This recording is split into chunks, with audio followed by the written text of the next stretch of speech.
Kamu tahu nggak hal yang paling sering dicuekin sama pemilik rumah?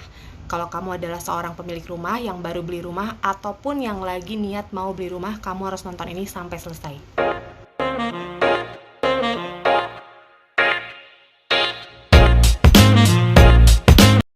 Jadi, pemilik rumah itu paling sering cuekin untuk punya asuransi jiwa.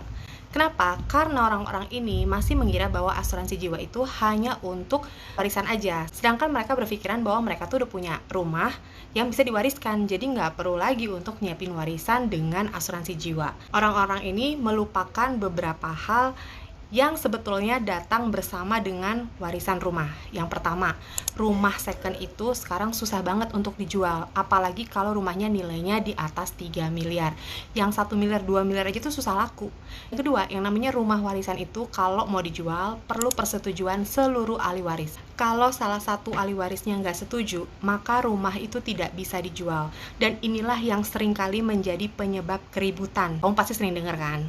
Yang ketiga, selama rumah itu masih berada di dalam kepemilikan si ahli waris, ada pajak tahunan yang harus dibayarkan.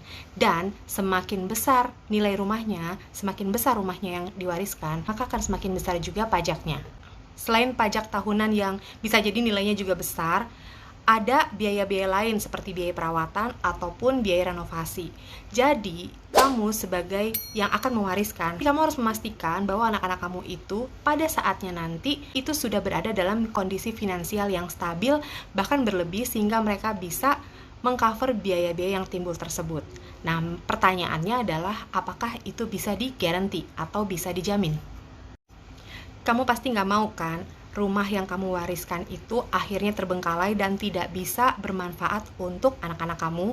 Karena itu kamu perlu punya asuransi jiwa, supaya jika terjadi apa-apa sama kamu, bukan hanya kamu meninggalkan rumah, tapi kamu juga meninggalkan uang tunai yang bisa digunakan mengcover biaya-biaya yang akan terjadi nanti. Begitu. Nah, kalau kamu mau nyiapin asuransi jiwa yang sesuai dengan kebutuhan kamu bisa kunjungi situs aku liveinthis.com/shop, di mana kamu bisa memilih sendiri plan asuransi jiwa yang sesuai dengan kebutuhan kamu.